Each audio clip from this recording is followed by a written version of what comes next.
नमस्कार किसान भाइयों और बहनों, आईसीआर मध्य भारत समाचार के इस अंक में आपका पुनः स्वागत है। साथियों, स्वतंत्रता दिवस की आप सभी को हार्दिक शुभकामनाएं एवं अभिनंदन। साथियों, संस्थान द्वारा आज़ादी के अमृत महोत्सव के उपलक्ष्य में हमारे किसान भाइयों एवं हितग्राहियों के लिए बहुत से कार्यक्रमों का आयोजन पूरे वर्ष में किया गया है। इसकी कुछ झलकियां हम इस विशेष अंक में आपके लिए लाए हैं। किंतु सबसे पहले हम देखते हैं इस सप्ताह के मुख्य समाचार और अंत में हर बार की तरह हम लाए हैं साप्ताहिक सलाह, जिसमें डॉक्टर बीयू दुपारी जी से हम जानेंगे इस सप्ताह हमारे किसान भाइयों को अपने खेत में क्या क्या उपाय करने चाहिए। जय हिंद, जय भारत, जय जवान, जय किसान, वंदे मातरम।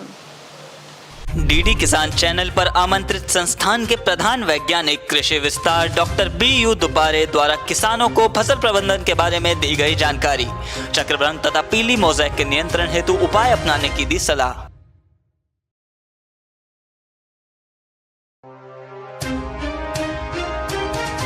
भारतीय सोयाबीन अनुसंधान संस्थान इंदौर के कर्मचारियों द्वारा हर घर तिरंगा अभियान के अंतर्गत तिरंगा जागरूकता रैली का किया गया आयोजन। 13 से 15 अगस्त तक घर में तिरंगा लगाने के लिए देशवासियों को किया जागरूक।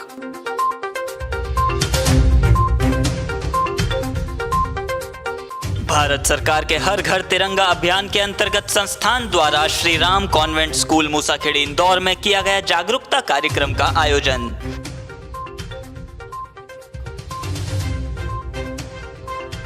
नमस्कार साथियों, साप्ताहिक सलाह में आप सभी का हार्दिक स्वागत है। इस बार की साप्ताहिक सलाह हम सीधा खेत से ही आपके लिए प्रस्तुत करना चाहेंगे। और अभी जैसे कि पता है कि सोयाबीन की खेती किए जाने वाले क्षेत्र में प्रमुख रूप से 2 बीमारियां और 2-3 कीड़ों का प्रकोप है। और मैं आपको सीधे खेत पे ले चलूँगा और जो पीली मोज़ेक की बीमारी वो खेत में ही दिखाऊंगा कैसे रहती है, कैसे दिखती है और उसका नियंत्रण के उपाय भी बताऊंगा। साथियों, कुछ क्षेत्रों में पीली मोज़ेक की बीमारी और कुछ क्षेत्रों में सोयाबीन मोज़ेक वायरस की बीमारी दिखाई दे रही है। और आप इस समय पे खेत में ये देख रहे हैं पीली मोज़ेक बीमारी से ग्रसित ये पौधा है।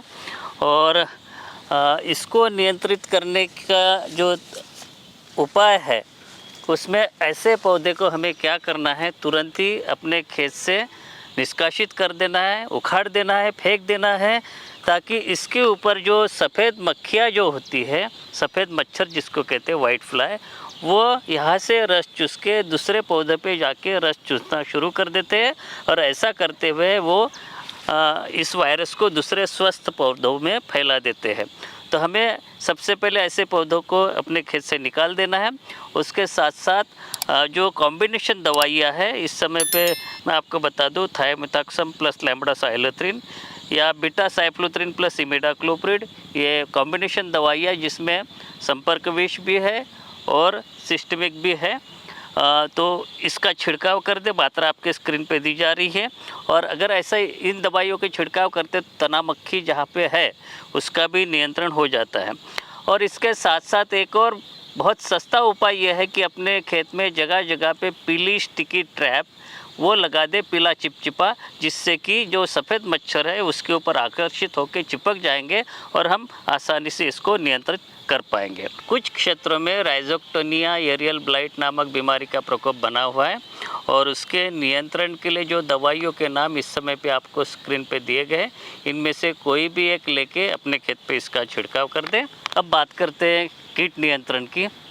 किसान भाइयों, कुछ क्षेत्रों में चक्रभृंग जो कि सोयाबीन का एक बहुत ही खतरनाक कीट होता है, उसका प्रकोप प्रारंभ हो चुका है।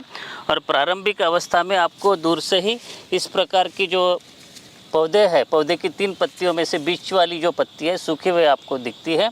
और यहाँ पे अगर आप देखेंगे कि 2 प्रकार की रिंग बनी हुई है, ये आपको निशान यहाँ पे दिख रहे हैं, तो ये इसकी प्रारंभिक अवस्था है। इसको पहचानें और प्रारंभिक अवस्था में ही इसका नियंत्रण किया जा सकता है।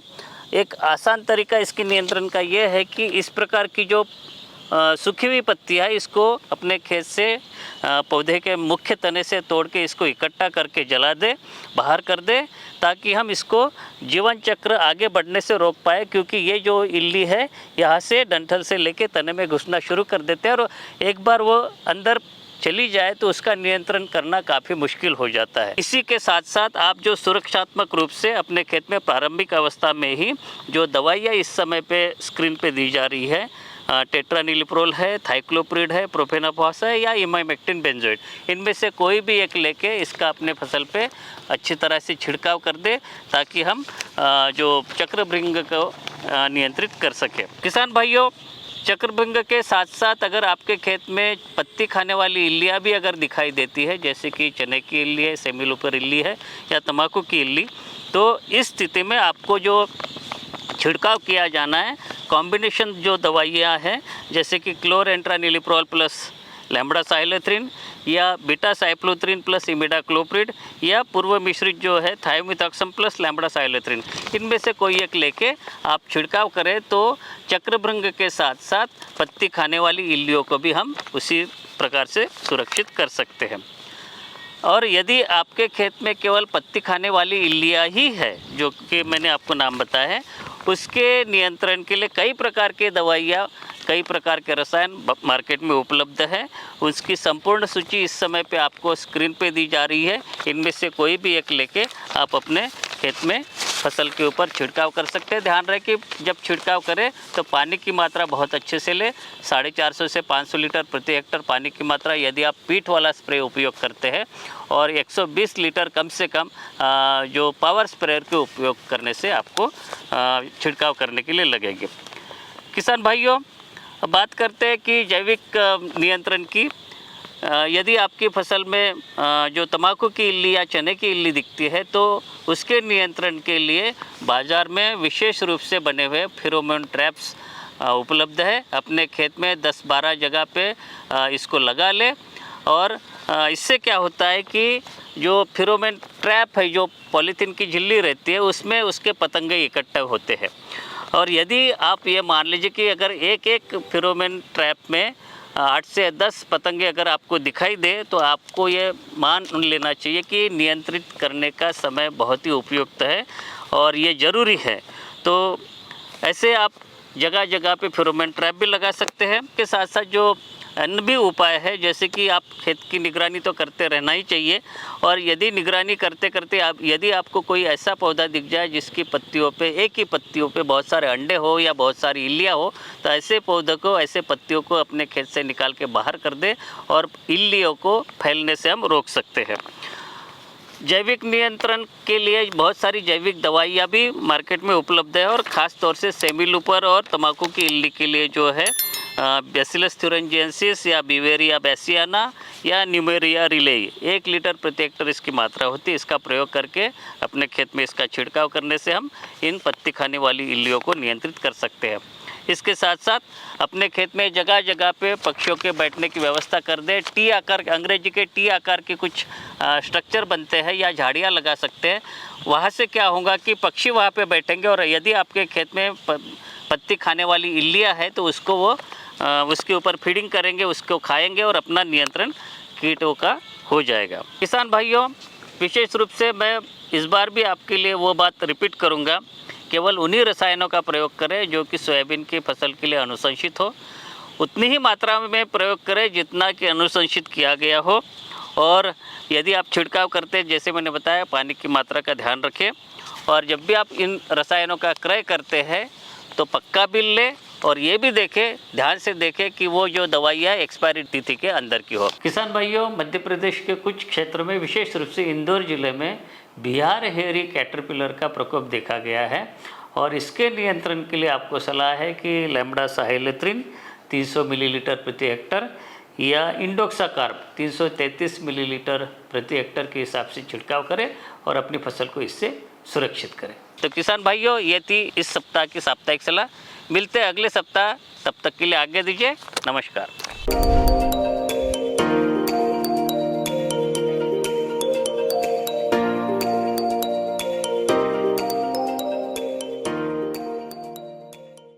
आज़ादी के अमृत महोत्सव के अंतर्गत संस्थान द्वारा कुल 130 वीडियो बनाकर संस्थान के social media, YouTube channel, Facebook page तथा टेलीग्राम व व्हाट्सएप के माध्यम से सोया उत्पादन तकनीकी का प्रचार प्रसार किया गया।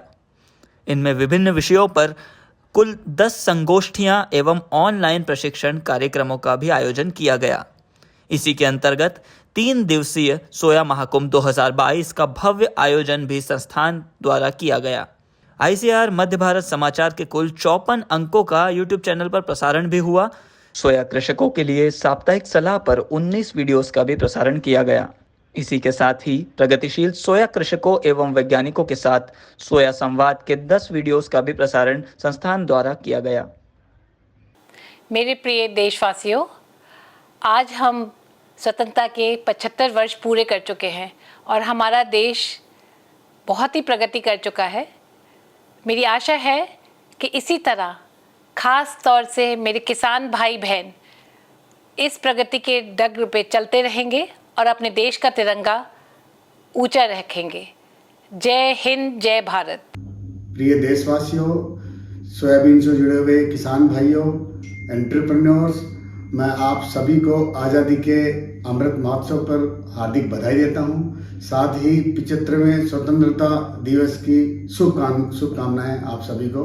और मैं पुनः आपको सभी को स्वच्छ एवं अच्छे जीवन की कामना करता हूं और बहुत बहुत बधाई, बहुत धन्यवाद।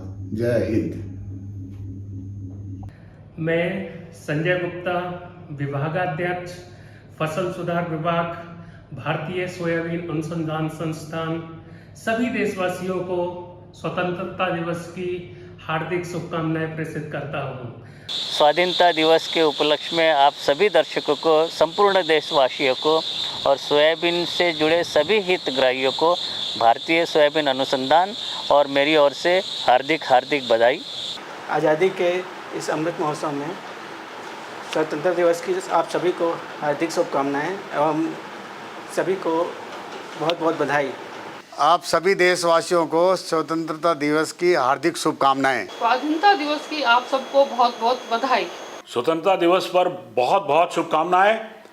सभी देशवासियों को स्वतंत्रता दिवस की हार्दिक शुभकामनाएं। स्वाधीनता दिवस की आप सभी को बहुत बहुत शुभकामनाएं।